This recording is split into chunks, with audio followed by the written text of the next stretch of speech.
नाज़रीन, नाम्यारो रागी अताउल्ला ख़ान ईसा खैलवी पंहिंजो 69 जन्म ॾिहाड़ो मल्हाए रहियो आहे। संदसि ॻाइण जो निरालो अंदाज़ अॼु बि मदाहनि जी दिलुनि ते सहर तारी करे थो। संदसि ज़िंदगीअ बाबति पेश आहे हीअ रिपोर्ट।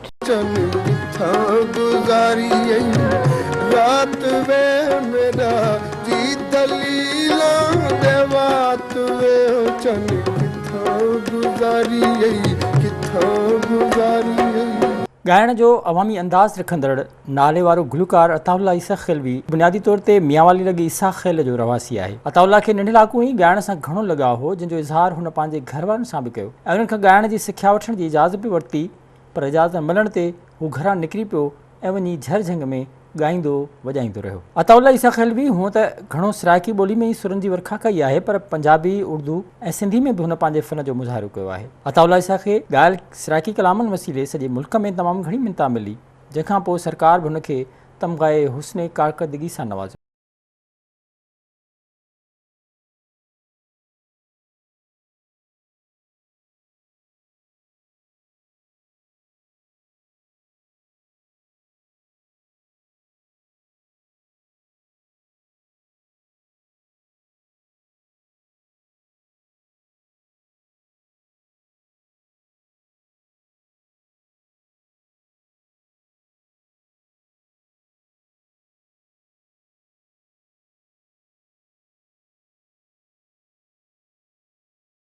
फिल्मनि में अदाकारी जी बि कोशिशि कई, पर हू हुन में नाकाम वियो। फिल्मुनि जे नाकाम तजुर्बे खां पोइ हुन पंहिंजो सॼो ध्यानु ॻाइण ते ॾिनो। हुनखे 1991 ईस्वी में प्राइड ऑफ परफॉर्मेंस सां बि नवाज़ियो वियो। अताउल्ला ईसा खैलवी अॼु बि पंहिंजे फ़न सां ओतिरो ई प्यारु करे थो जेतिरो अॻु कंदो हो। दुआ आहे त शल संदसि इहो सफ़र जारी ऐं सारी रहे।